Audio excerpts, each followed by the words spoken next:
So நம்ம இன்றைக்கி பார்க்க போகிற டாபிக் வந்து சோஷியல் ஹிஸ்ட்ரி ஆஃப் இங்கிலாண்டில் ரெனைசன்ஸ் அப்படின்னு சொல்லிட்டு ஒரு டாபிக். ஸோ ரெனைசன்ஸ் அப்படின்னாவே மறுமலர்ச்சின்னு சொல்கிறாங்க. ஸோ அதுக்கு என்ன மீனிங்ஸ்ன்னு நம்ம பார்த்தோம் அப்படின்னாக்க நிறைய மீனிங் இருக்குது. ஸோ ஃபஸ்ட்டு ஒன் வந்து ப்ரைமரி மீனிங் நம்ம பார்த்தோம் அப்படின்னாக்க ரீபர்த் அப்படின்னு சொல்கிறாங்க. ஸோ ரீபர்த் அப்படின்னா எதில் ரீபர்த் அப்படின்னு நம்ம பார்க்க போகிறோம். ஸோ கிளாசிக்கல் லிட்ரேச்சரை வந்து ரிவைவ் பண்ணுறது. ஸோ அந்த ரீபர்த் அப்படின்னாக்க ஒரு லிட்ரேச்சருக்கு மறுபடியும் மறு உயிர் கொடுக்க போகிறோம் அப்படின்றத இதில் வந்து சொல்கிறாங்க. ஸோ கிளாசிக்கல் லிட்ரேச்சர் வந்து வர ஃபேட் ஆகிடுச்சு. ஸோ அதை வந்து நம்ம வந்து ரிவைவ் பண்ணணும், அதை வந்து ப்ரிசர்வ் பண்ணணும் அப்படின்றதுக்காக என்ன பண்ணுறாங்கனாக்கா இந்த கிளாசிக்கல் லிட்ரேச்சர் ரிவைவ் பண்ணுறதுக்காக ரெனைசன்ஸ் டைமில் 14th centuryலேருந்து 16th century வரையும் டிரான்ஸ்லேட்டட் ஒர்க்ஸ் நிறையா ஒர்க்ஸ் வந்து அவங்க வந்து பண்ணுறாங்க. ஏன் அப்படின்னாக்க ஸோ எல்லோரும் வந்து சாதாரணமாக வந்து ஒரு கொஷின் மட்டும் அவங்க எழுப்ப கிடையாது. ஸோ அவங்களுடைய நாலேஜ் எல்லாமே வந்து ரொம்ப வந்து அதிகமாக வர ஆரம்பிச்சிடுது. அது இல்லாமல் அவங்களுடைய சூப்பர்ஸ்டிஷியஸ் எல்லாம் எதுவுமே அவங்க வந்து நம்ப கிடையாது. ஸோ இப்போ அந்த மாடர்ன் டேயில் அந்த ரெனைசன்ஸ் டைமில் எல்லோரும் வந்து கொஷின் கேட்க ஆரம்பிச்சிட்டாங்க. இதெல்லாம் ஏன் வந்தது, இதெல்லாம் வந்து என்ன ரீசன் அப்படின்னு சொல்லிட்டு கொஷின் கேட்க வந்ததுனாலேயே இந்த ரெனைசன்ஸ் வந்து நல்லா டெவலப் ஆக ஆரம்பிச்சிது. ஸோ எல்லாமே வந்து ரிவைவ் பண்ண ஆரம்பித்தாங்க. ஸோ அதில் according to professor Jebb, so professor Jebb வந்து ஒரு டெஃபினேஷன் வந்து கொடுக்குறாரு. என்ன சொல்கிறாரு அப்படின்னாக்க the renaissance in the largest sense of the term is the process of transition in Europe from the medieval to modern order. So அந்த கிளாசிக்கல்லேருந்து modern ஆர்டருக்கு மாற்றணும். ஸோ நிறைய இது வந்து ஆர்கேக் லாங்குவேஜில் இருக்கும். ஸோ ஒரு சில கிளாசிக்கல் டெக்ஸ்ட்லாம் பார்த்தோம் அப்படின்னாக்க ஹேவத், ஸோ ஒரு சில இதெல்லாம் டிஹெச்சில் முடியல, அந்த ஆர்கேக் லாங்குவேஜில் உள்ளதெல்லாம் மாடர்ன் இங்கிலீஷ்க்கு வந்து டிரான்ஸ்லேட் பண்ணணும் அப்படின்னு சொல்லிட்டு அதுதான் மெயினாக வந்து அந்த ஒரு டிரான்ஸ்லேஷனை வந்து யூரோப்பில் வந்து ஃபஸ்ட்டு கொண்டு வராங்க. எப்போலேருந்துனாக்க அந்த 14th-லேருந்து 16th century வரையும் அந்த ரெனைசன்ஸ் டைமில் எலிசபெத்தன் பீரியடில் தான் இது வந்து மேஜராக நடக்குது. ஸோ ரெனைசன்ஸ் பீரியடை வந்து எலிசபெத்தன் பீரியடுன்னு சொல்லுவாங்க. ஏன் அப்படின்னாக்கா அந்த குயின் எலிசபெத் வந்து அந்த டைமில் வந்து ரூல் பண்ணியிருப்பாங்க. ஸோ தட்ஸ் வை அதை வந்து ரெனைசன்ஸ் பீரியடுன்னு சொல்லுவாங்க. அது மட்டும் இல்லாமல் அதை வந்து கோல்டன் ஏஜ் ஆஃப் இங்கிலீஷ் லிட்ரேச்சர்னு சொல்லுவாங்க. ஏன் அப்படின்னாக்கா அந்த டைமில் தான் இங்கிலீஷ் லிட்ரேச்சர் வந்து நிறைய எவால்வ் ஆக ஆரம்பிச்சிது. ஸோ அப்போ தான் ஷேக்ஸ்பியர் இருந்திருப்பார், பென் ஜான்சன் இருந்திருப்பார், யூனிவர்சிட்டி விட்ஸ் இருந்திருப்பாங்க. ஸோ அவங்களாம் வந்து எல்லாம் கூட இருந்ததுனால அந்த இங்கிலீஷ் லிட்ரேச்சருக்கு நல்லா ஷைன் பண்ணி ஸோ அது எலிசபெத்தினுடைய பீரியடை வந்து கோல்டன் ஏஜ் ஆஃப் இங்கிலீஷ் லிட்ரேச்சர்னு சொல்லிகிட்டு இருந்தாங்க. ஸோ இங்கே ரெனைசன்ஸை வந்து நிறைய பேர் நிறைய டெஃபினேஷன்ஸ் வச்சு நிறைய பேர் வந்து கூப்பிட்ருக்காங்க. ஸோ அதில் வந்து ஃபஸ்ட்டு நம்ம பார்த்தோம் அப்படின்னாக்க ஒரு ஸ்டூடெண்ட் வந்து ரெனைசன்ஸ் வந்து எப்படி எடுத்துக்குவாங்க அப்படின்னாக்க the word suggest that breaking up of the regime of feudalism and chivalry and birth of the new social conditions.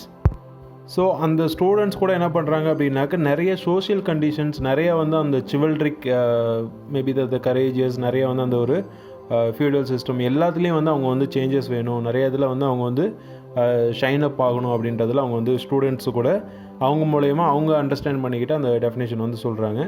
அதுக்கப்புறம் ஒரு lover of art and literature. So அவங்க எப்படி சொல்கிறாங்க அப்படின்னாக்க ஒரு ரெனைசன்ஸ் அப்படின்றது the recovery of masterpieces of the ancient world and revived knowledge of Greek and Latin. So அவங்க என்ன சொல்கிறாங்க, ஒரு லவ்வர் ஆஃப் ஆர்ட் அண்ட் லிட்ரேச்சரில் இருக்கிறவங்க ரெக்கவரி ஆஃப் மாஸ்டர் பீசஸ் அப்படின்னாக்க யாராவது எழுதுனா பெரிய பெரிய ஒர்க்ஸ், ஃபார் எக்ஸாம்பிள் கிராண்ட் ஒர்க்குன்னு சொல்லுவோம்ல, ஒருத்தவங்க எழுதுனாங்க அப்படின்னாக்க அவங்களோட மாஸ்டர் பீசஸ் எல்லாத்தையும் அந்த ஏன்ஷியன்ட் வேர்ல்டுலேருந்து ரிவைவ் பண்ணி எங்கேருந்து எடுத்துக்கணுமோ the revived knowledge of Greek and லேட்டினில் கூட நிறைய பேர் வந்து டிரான்ஸ்லேட் பண்ணுறதுக்கு வந்து இந்த ரெனைசன்ஸ் வந்து உதவுது அப்படின்னு சொல்கிறாங்க. ஸோ ஒரு சயின்டிஸ்ட் வந்து ரெனைசன்ஸ் எப்படி சொல்கிறாங்க அப்படின்னாக்க it implies maritime exploration and founding of astronomy, anatomy, physiology and modern medicine. So இந்த ரெனைசன்ஸ் மூலயமா வந்து நிறைய மெடிக்கல் சேஞ்சஸும் வரதுக்கு வாய்ப்பு இருக்குது, நிறைய சயின்ஸில் நிறைய எக்ஸ்ப்ளோரேஷன்ஸ் வரதுக்கும் வாய்ப்பு இருக்குது. ஸோ அது மட்டும் இல்லாமல் ஸோ அந்த டைமில் தான் கொலம்பஸும் வந்து அமெரிக்கா வந்து கண்டுபிடிச்சிருப்பார். So this was all happening in the renaissance era. So அதுக்கப்புறம் Walter Pater, one of the finest critic வந்து என்ன சொல்கிறாருனாக்க ரெனைசன்ஸ் அப்படின்றது a complex and many sided movement. So அது வந்து ஒரு சிங்கிள் ஃபேஸில் லிட்ரேச்சரை மட்டும் டிரான்ஸ்லேட் பண்ணுறதோ லிட்ரேச்சரை மட்டும் ரிவைவ் பண்ணுறதோ அதோடைய வேலையை கிடையாது. ஸோ அது வந்து மெனி சைடட் மூமெண்ட். ஸோ அது வந்து science, medicine, anatomy, physiology, astronomy, so எல்லாத்துக்கும் அது வந்து காமனாக உள்ளது அப்படின்னு சொல்லிட்டு வால்டர் பேட்டர் வந்து சொல்லியிருக்காரு. ஸோ ரெனைசன்ஸ் பீரியடில் ஒரு முக்கியமான ஈவெண்ட்டை நம்ம பார்த்தோம் அப்படின்னாக்க த இன்வென்ஷன்ஸ் அண்ட் டிஸ்கவரிஸ். ஸோ நிறைய கண்டுபிடிப்புகள், நிறைய வந்து டிஸ்கவரிஸ், அது எல்லாம் வந்து எப்போ வர ஆரம்பிச்சிது அப்படின்னாக்க நம்மளுடைய ரெனைசன்ஸ் பீரியடில், எலிசபெத்தன் பீரியடில் தான் எல்லாமே வந்து நடந்திருக்கு. ஸோ ஃபஸ்ட்டு நம்ம என்ன பார்க்க போகிறோம் அப்படின்னாக்க டிஸ்கவரிஸில் த மோஸ்ட் இம்பார்ட்டன்ட் திங் வந்து the invention of the printing press. ஒரு ரெனேசன்ஸ் நம்ம எடுத்துக்கிட்டோம் அப்படின்னாவே பிரிண்டிங் ப்ரெஸ் தான் ஃபஸ்ட்டு வந்து ஞாபகத்துக்கு வரும். ஸோ அந்த ஆர்ட் ஆஃப் பிரிண்டிங் ப்ரெஸ்ஸை வந்து ஃபஸ்ட்டு யார் இன்ட்ரடியூஸ் பண்ணா அப்படின்னாக்க யூரோப்பில் ஜான் குட்டன்பர்க் அப்படின்றவர் ஜெர்மனிக்காரர் வந்து இன்ட்ரடியூஸ் பண்ணியிருக்காரு. ஸோ இந்த இயர் ஆஃப் 1454 வந்து இன்ட்ரடியூஸ் பண்ணியிருக்காரு. ஸோ இந்த பிரிண்டிங் ப்ரெஸ் வந்த உடனே நிறைய பேர் வந்து அதுக்கு முன்னாடிலாம் வந்து புக்ஸ் வாங்குறது அப்படின்றது ரொம்ப ரேர். ஸோ ஏதாவது ஒரு காப்பி இருந்தால் கூட அவங்க வந்து எழுதி தான் காப்பி பண்ணுற மாதிரி ஆயிடுச்சு. பட் இந்த பிரிண்டிங் ப்ரெஸ் வந்ததுக்கப்புறம் எல்லார் கையிலையும் அந்த புக்ஸ் அப்படின்றது ஒரு நல்லா வந்து ஸ்ப்ரெட் ஆக ஆரம்பிச்சிது. அவங்க ஃபஸ்ட்டு அந்த மூவிங் பிரிண்டிங் ப்ரெஸ் வந்த உடனே என்ன ட்ரான்ஸ்லேட் பண்ணுறாங்க அப்படின்னாக்கா அவங்களுடைய பைபிளை தான் அவங்க ஃபஸ்ட்டு வந்து ட்ரான்ஸ்லேட் பண்ணுறாங்க. So the first Latin Bible வந்து எப்போ பிரிண்ட் பண்ணுறாங்க அப்படின்னாக்க 1455 அட் மெயின்ஸ் ஜெர்மனியில் தான் இதை வந்து என்ன பண்ணுறாங்க, பிரிண்ட் பண்ணுறாங்க. ஸோ அது வந்து consider to be the first Latin Bible was printed in the year of 1455 அப்படின்னு சொல்கிறாங்க. ஸோ இந்த பிரிண்டிங் ப்ரெஸ் வந்த உடனே எல்லா நாட்டுக்கும் ஸ்ப்ரெட் ஆக ஆரம்பிச்சிடுது. ஸோ இட்டாலியில் வந்து 1465 வந்து அதை வந்து இன்ட்ரடியூஸ் பண்ணுறாங்க. சுவிட்சர்லாண்டில் 1467 இன்ட்ரடியூஸ் பண்ணுறாங்க. ஃப்ரான்ஸில் 1470 வருது. அது மட்டும் இல்லாமல் ஆஸ்ட்ரியா அண்ட் நெதர்லாண்ட்ஸில் 1473, ஸ்பெயினில் வந்து 1474.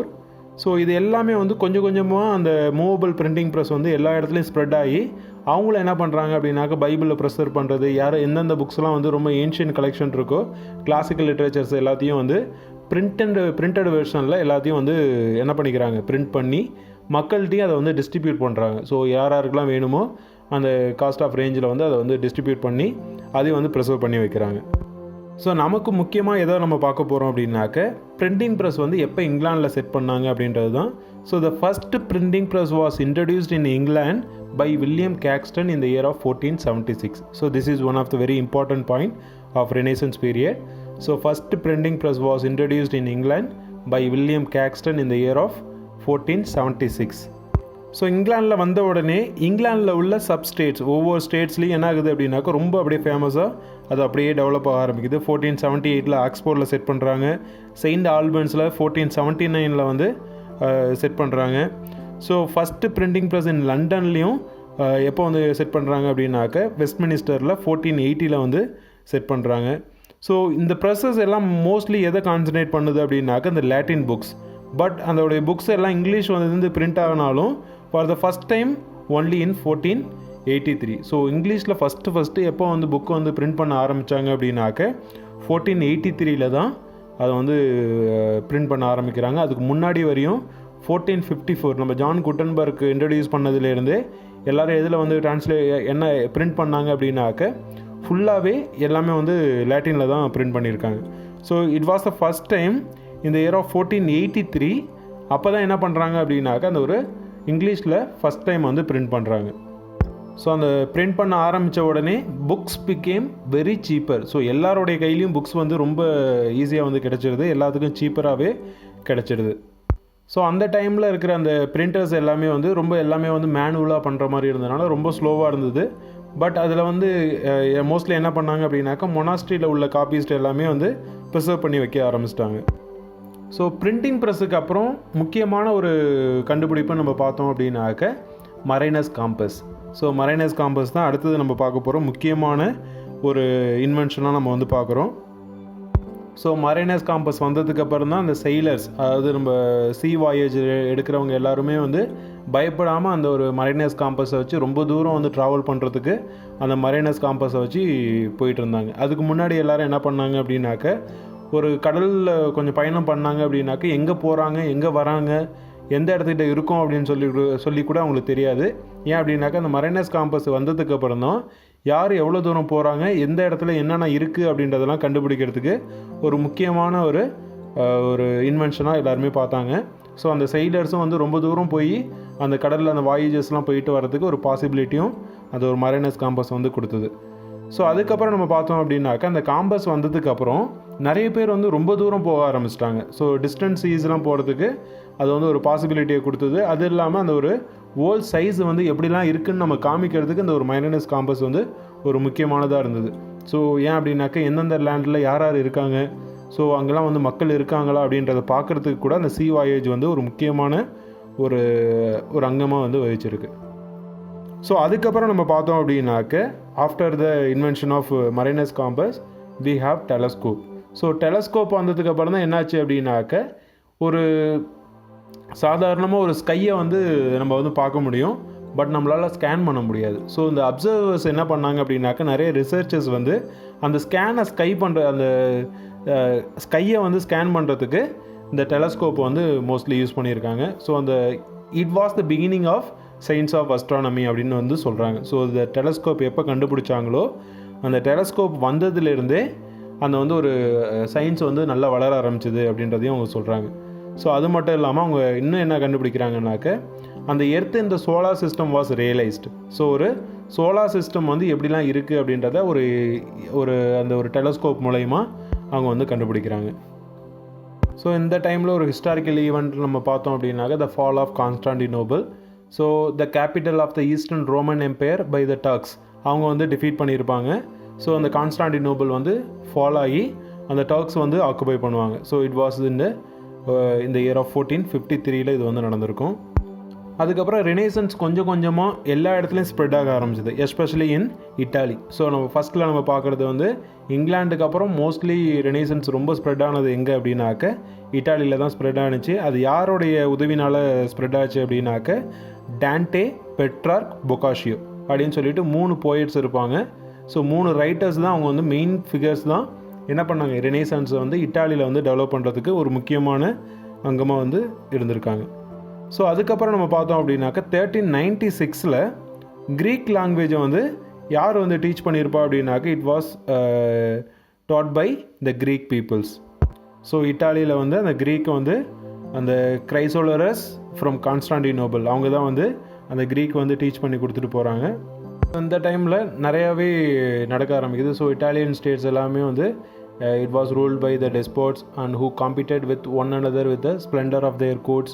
So they welcomed Greek exiles to their capitals and posed patrons of literature and art. So அவங்க யாரெல்லாம் க்ரீக் எக்ஸைல்ஸ் இருக்காங்களோ யாரெல்லாம் வந்து பேனிஷ் பண்ணாங்களோ அவங்களையும் வெல்கம் பண்ணி அவங்களுக்கு வந்து நிறைய பேர் வந்து லிட்ரேச்சர் அண்ட் ஆர்ட்டில் வந்து பேட்ரன்ஸாக இருக்காங்க, ஸ்பான்சர்ஸாக இருக்கும்போது அவங்க வந்து நிறைய வந்து லிட்ரேச்சரை வந்து ப்ரொடியூஸ் பண்ணுறது, நிறைய ரைட்டிங்ஸ் வந்து ப்ரொடியூஸ் பண்ணுறது. ஸோ அதுக்கெலாம் வந்து அவங்க வந்து ஹெல்ப் பண்ணுறாங்க. அதுக்கப்புறம் நம்ம பார்த்தோம் அப்படின்னாக்கா one of the greatest Italian writer Machiavelli. So அவரை வந்து நம்ம வந்து பார்க்க போகிறோம். ஸோ அவர் வந்து ஒரு very good Italian writer and as well as a traveller. So அவரையும் நம்ம இந்த பீரியடில் வந்து ரினேசன்ஸ் டைமில் பார்க்குறோம். ஸோ இட்டாலிக்கு அப்புறம் நம்ம பார்த்தோம் அப்படின்னாக்க renaissance in France and Spain. So ஸ்பெயின்லேயும் ஃப்ரான்ஸ்லேயும் எந்த அளவுக்கு வந்து அது வந்து ஸ்ப்ரெட் ஆகிருக்குன்னு பார்க்குறோம். ஸோ இன் ஃப்ரான்ஸில் நம்ம பார்த்தோம் அப்படின்னாக்க the renaissance was seen in lyric poetry of Ronsard and vigorous prose of Francois Rabelais and as well as the scholarly essays of Montaigne. So மாண்டெக்னை வந்து நம்ம ஃபாதர் ஆஃப் எசேஸ்ன்னு சொல்லுவோம். ஸோ இங்கிலீஷோடைய ஃபாதர் ஆஃப் இங்கிலீஷ் எசேஸ்ன்னு சொல்லுவோம். So but இப்போ நம்ம மாடர்னில் நம்ம பார்த்தோம் அப்படின்னாக்க ஃப்ரான்சிஸ் பேக்கன் இருக்கார், அவரை வந்து த ஃபாதர் ஆஃப் மாடர்ன் இங்கிலீஷ் ப்ரோஸ்ன்னு சொல்லுவோம். ஸோ இங்கிலீஷ் எசேஸ்ன்னு கூட ஒரு சில பேர் சொல்கிறாங்க. ஸோ ஃப்ரான்ஸில் ரெனேசன்ஸ் வந்து எப்படி ஸ்ப்ரெட் ஆச்சு அப்படின்னாக்கா ரன்சார்ட், ரபிலைஸ் அண்ட் மாண்டெக்ன். ஸோ இவங்களுடைய அந்த ஒரு கொலாபரேஷன் மூலயமா தான் அந்த வந்து ரெனேசன்ஸ் வந்து நல்லா ஸ்ப்ரெட் ஆச்சு அப்படின்றதையும் அவங்க வந்து சொல்கிறாங்க. ஸ்பெயினில் வந்து பார்த்தோம் அப்படின்னாக்க it was the glory of Cervantes, one of the finest work in English literature. So ஸ்பெயினில் சர்வாண்டஸ் வந்து அவருடைய டான் குயிசாட் அப்படின்ற அந்த ஒரு பர்லஸ்க் ஒரு லிட்ரேச்சர் தான் அந்த ரெனேசன்ஸுக்கு ஒரு முக்கியமான காரணமாக இருக்குது அப்படின்றதையும் இதில் வந்து சொல்கிறாங்க. ஸோ அதுக்கப்புறம் நம்ம பார்த்தோம் அப்படின்னாக்க இன் இங்கிலாந்து. ஸோ இங்கிலாண்டில் வந்து ரெனேசன்ஸ் நம்ம எடுத்துக்கிட்டோம் அப்படின்னாக்க it was led by Geoffrey Chaucer and selling அப்படின்னு சொல்லிட்டு 2 பேரும் தான் முக்கியமானவங்க. ஸோ நம்ம சாசரை பற்றி சொல்லவே தேவையில்ல, the father of English literature, the father of English poetry. So who held the position of the highest rank. So அந்த ஃபஸ்ட்டில் நம்ம பார்த்தோம் அப்படின்னாக்க சாசர் தான் நம்ம வந்து ஃபஸ்ட்டு பார்ப்போம். அதுக்கப்புறம் நம்ம பார்த்தோம் அப்படின்னாக்க ஸோ மோஸ்ட்லி அந்த இங்கிலாண்டில் இருக்கிறவங்க இந்த இருக்கிற ரைட்டர்ஸ் வந்து அந்த டைமில் இங்கிலாண்டில் வந்து நிறைய கிளாசிக்கல் ஸ்காலர்ஷிப் வந்து கொடுக்க ஆரம்பிச்சிட்டாங்க. ஸோ அதனால் வந்து அந்த ஆக்ஸ்போர்டில் உள்ள அந்த writers especially Thomas Linacre and William Grocyn and Cook Latimer, so இவங்க எல்லாமே வந்து சாசரோடைய ஒர்க்ஸ், செல்லிங்கோட ஒர்க்ஸ்லாம் வந்து ரிவைவ் பண்ணுறதுக்கு ஹெல்ப் பண்ணுவாங்க. ஸோ இந்த டைமில் நம்ம முக்கியமானதை நம்ம பார்த்தோம் அப்படின்னாக்க ஜான் கோலட். ஸோ அவர் வந்து என்ன பண்ணுறாரு அப்படின்னாக்க he founded a Saint Paul's grammar ஸ்கூல்னு சொல்லிட்டு ஒன்று ஸ்டார்ட் பண்ணுறாரு. The first school in England. So இங்கிலாண்டில் வந்து ஃபஸ்ட்டு ஸ்கூலு அதுதான். ஸோ அது எதை நம்ம அந்த ஸ்கூலில் வந்து என்ன ஃபோக்கஸ் பண்ணுவாங்க அப்படின்னாக்க, they completely devoted to the classical literature. So classical literature மட்டும்தான் அந்த செயின்ட் பால்ஸ் கிராமர் ஸ்கூலில் டீச் பண்ணுவாங்க. ஸோ அதுக்கப்புறம் நம்ம பார்த்தோம் அப்படின்னாக்க த லாட்டின் கிராமர்.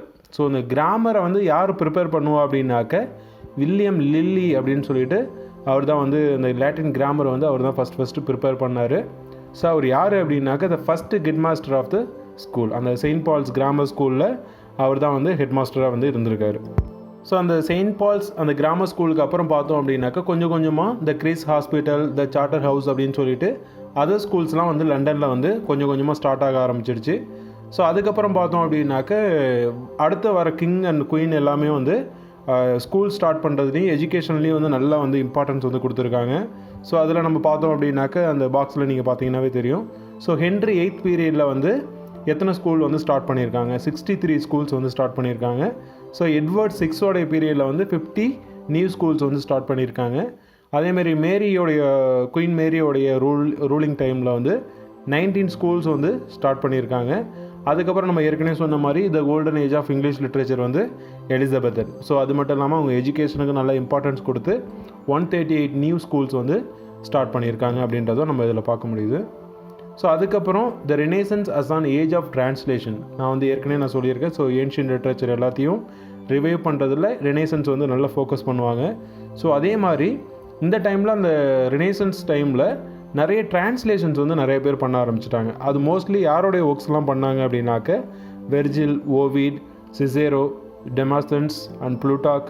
ஸோ இவங்களுடைய ஒர்க்ஸ் எல்லாத்தையுமே வந்து இங்கிலீஷில் வந்து டிரான்ஸ்லேட் பண்ணாங்க. ஸோ வெர்ஜில்ஸோடைய ஏனீட், ஓவிட்ஸ் மெட்டாமார்ஃபோசிஸ், சிசேரோஸோடைய ஒர்க்ஸ் அண்ட் தென் புல்டாச்சோடைய லைவ்ஸ் அப்படின்னு சொல்லிட்டு நிறைய ஒர்க்ஸ் வந்து அவங்களுடைய மேஜர் ஒர்க்ஸ்லாம் வந்து இருந்தது. ஸோ அது எல்லாத்தையுமே வந்து இங்கிலீஷில் டிரான்ஸ்லேட் பண்ண ஆரம்பிச்சிட்டாங்க.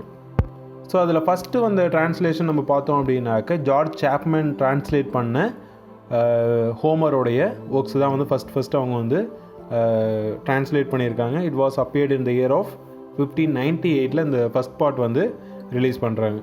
ஸோ அந்த டைமில் தான் ஷேக்ஸ்பியரை வந்து என்னன்னு சொல்லுவாங்க அப்படின்னாக்க who knew little Latin and less Greek அப்படின்னு சொல்லிட்டு அவர் வந்து சொல்லுவாங்க. ஸோ ஷேக்ஸ்பியருக்கு வந்து என்ன கொஞ்சமாக லாட்டின் தெரியும், லெஸ் க்ரீக்கை வச்சு அவர் வந்து அவருடைய ஒர்க்ஸை வந்து எழுதியிருப்பார் அப்படின்னு சொல்லிட்டு நிறைய பேர் வந்து சொல்லியிருப்பாங்க. ஸோ அதுக்கப்புறம் ரெனேசன்ஸ் அண்ட் லிட்ரேச்சர். ஸோ லிட்ரேச்சரில் எந்த அளவுக்கு வந்து ரெனேசன்ஸோடைய தாக்கம் இருந்தது நம்ம பார்த்தோம் அப்படின்னாக்க it is said to have begun in England with Sir Thomas More. So Sir Thomas More மூலயமா தான் இந்த ரெனேசன்ஸ் இன் லிட்ரேச்சர் வந்து ஸ்டார்ட் ஆகிருக்கும். அவர் வந்து ஒரு ஒர்க் எழுதியிருப்பார், உட்டோப்பியா அப்படின்னு சொல்லிட்டு ஒரு ஃபேமஸ் ஒர்க் எழுதியிருப்பார். ஸோ அதோடைய க்ரீக் மீனிங் வந்து என்ன அப்படின்னாக்கா nowhere. So it was written in Latin literally. So first இனிஷியலாக வந்து அதில் தான் எழுதியிருப்பார் இந்த இயர் ஆஃப் 1516. அதோட இங்கிலீஷ் டிரான்ஸ்லேஷன் வந்து 1551 அவரே வந்து பப்ளிஷ் பண்ணியிருப்பார். ஸோ அவருடைய கண்டெம்பரரி க்ளோஸ் ஃப்ரெண்டை நம்ம பார்த்தோம் அப்படின்னா எராஸ்மஸ்ன்னு சொல்லிட்டு ஒருத்தர் இருக்கார். அவர் வந்து ஒரு புக் எழுதியிருப்பார், த ப்ரைஸ் ஆஃப் ஃபாலி அப்படின்னு சொல்லிட்டு. So Dutchman. ஸோ எராஸ்மஸ் வந்து ஒரு Dutchman by birth but settled in England. So இங்கிலாண்டில் வந்து செட்டில் ஆகிருப்பார். So he was actually born in Netherland. So அதுதான் வந்து டச்மேன் சொல்கிறாங்க. ஸோ ஸ்பென்சர் வந்து என்னன்னு சொல்லுவாங்க அப்படின்னாக்க he was called as the first great English epic poet அப்படின்னு சொல்லுவாங்க. So the first great English epic poem எப்போ வருது அப்படின்னாக்க with the hands of Spenser. So the Faerie Queene அப்படின்ற அந்த ஒரு ஒர்க் மூலயமா தான் அந்த ஃபஸ்ட்டு கிரேட் இங்கிலீஷ் எபிக் அப்படின்றத நம்ம பார்க்குறோம். ஸோ அந்த ஃபேரி குயினில் வந்து நம்ம அந்த ஸ்டோரி நமக்கு தெரியும். ஸோ அதில் வந்து எலிசபெத்தை பற்றி கொஞ்சம் புகழ்ந்து சொல்லியிருப்பார். ஸோ ஃபேரி குயின் அப்படின்றவங்க அந்த குயின் எலிசபெத்தை தான் அதில் வந்து சொல்லியிருப்பார். ஸோ இந்த பீரியடில் நம்ம பார்த்தோம் அப்படின்னாக்க அதர் மெமரபிள் நேம்ஸ் இன் ரெனேசன்ஸில் நம்ம பார்த்தோம் அப்படின்னாக்க romantic dramas from Shakespeare and then Ben Jonson. He was a very close friend of Shakespeare. And then I already mentioned about Francis Bacon, Christopher Marlowe. He was also called as the father of English tragedy. So we have seen so many things from Renaissance areas.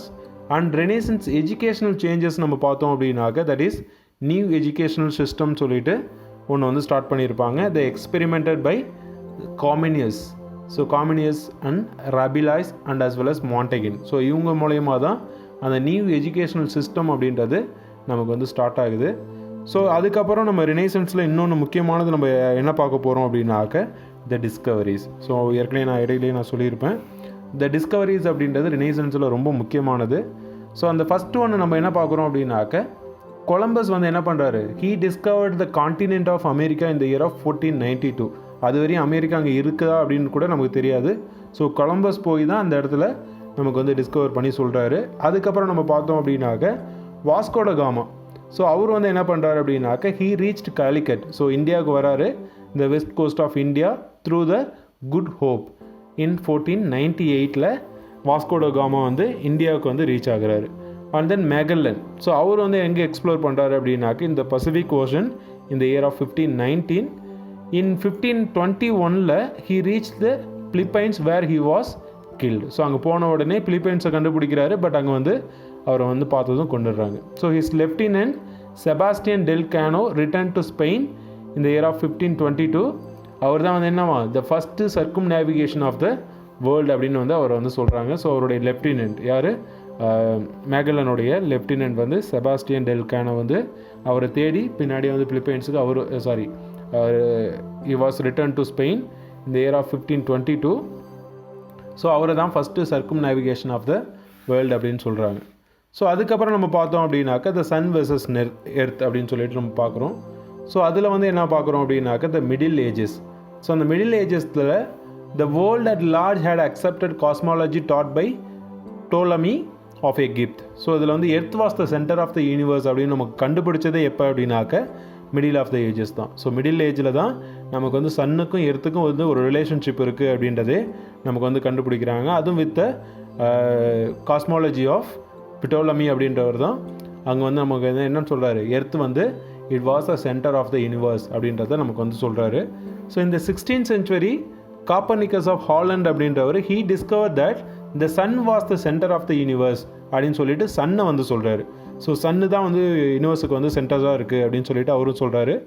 அதுக்கப்புறம் நம்ம பார்த்தோம் அப்படின்னாக்க, there was a system that is a solar system was revealed by Kepler and Galileo. So அவங்க வந்து அந்த solar system வந்து reveal பண்ணுறாங்க. அதுக்கப்புறம் நம்ம பார்த்தோம் அப்படின்னாக்க ரினைசன்ஸில் நிறைய சேஞ்சஸ் வருது. அது மட்டும் இல்லாமல் ரினைசன்ஸ் இன் ரிலீஜன் நம்ம பார்க்கும்போது there are two very important movements. One is Reformation, another one is Counter Reformation அப்படின்னு சொல்லிட்டு ரெண்டு நம்ம வந்து பார்க்குறோம். ஸோ ரிஃபர்மேஷன் அப்படின்றது நம்ம நெக்ஸ்ட் டாப்பிக்கில் நம்ம டீட்டெயில்டாக பார்க்க போகிறோம். ஸோ ரிஃபர்மேஷன் அப்படின்றது ஹோல் ஹிஸ்ட்ரி நம்ம பார்க்க போகிறோம். ஸோ ரிஃபர்மேஷன் அப்படின்றது it was started in Germany. So ஜெர்மனியில் தான் அந்த ரிஃபர்மேஷன் அப்படின்றது ஸ்டார்ட் ஆகுது. அது யாரோடைய தலைமையில் ஸ்டார்ட் ஆகுது அப்படின்னாக்க மார்ட்டின் லூதர் தான். அது வந்து அவர் தான் வந்து அந்த மூமெண்ட்டோடைய லீடர் அப்படின்னு சொல்கிறாங்க. So the leader of the movement was Martin Luther.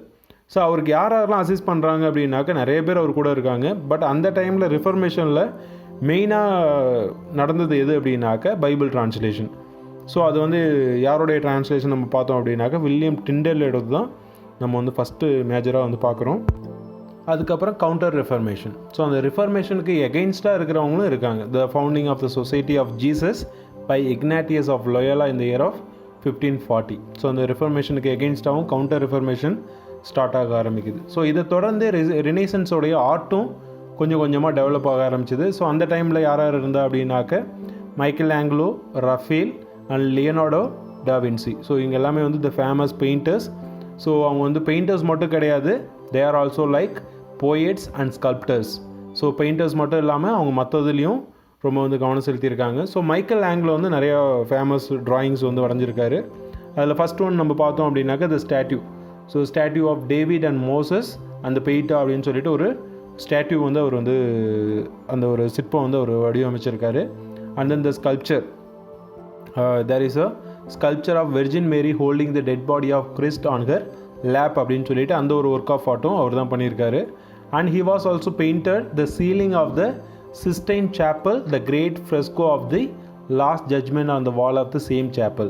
So அந்த ஒரு ஒர்க்கும் அந்த சீலிங்கில் அந்த ஒரு பெயிண்ட்டும் இவர் தான் வந்து அந்த மைக்கேல் ஆங்கிலோ தான் பண்ணியிருக்காரு. So he wrote many poems and sonnets. So இது மட்டும் இல்லாமல் போயம்ஸும் சானட்ஸும் நிறையவே எழுதியிருக்காரு. ஸோ அதுக்கப்புறம் நம்ம பார்த்தோம் அப்படின்னாக்க ரஃபேல். ஸோ ரஃபேலை பற்றி சொல்லவே தேவையில்லை. He was one of the finest painter and he painted a number of magnificent pictures and a majority of them being Madonnas. So மடோனஸை பற்றி தான் அவருடைய மோஸ்ட் ஆஃப் த பெயிண்டிங்ஸ் வந்து இருந்ததுன்னு சொல்கிறாங்க. ஸோ அதுக்கப்புறம் பார்த்தோம் அப்படின்னாக்க லியோனார்டோ டா வின்சி. ஸோ லியோனார்டோவை பற்றி நம்ம சொல்லவே தேவையில்லை. டாவின்சி வந்து one of the another famous painter. And his famous ஒர்க்ஸை நம்ம பார்த்தோம் அப்படின்னாக்கா த லாஸ்ட் சப்பர். ஸோ அந்த லாஸ்ட் சப்பர் தான் அவருடைய ஃபேமஸ் ஒர்க்காக வந்து இருந்தது. So it is a refectory of the Maria delle Grazie in Milan. So மிலனில் அந்த லாஸ்ட் சப்பர் வந்து அவருடைய ஒர்க்ஸ் வந்து இருக்குது அப்படின்னு சொல்கிறாங்க. So that is it. So thank you. So this is a brief background about the Renaissance period. So it is also one of the finest period in English literature. This is one of the most important one. Thank you.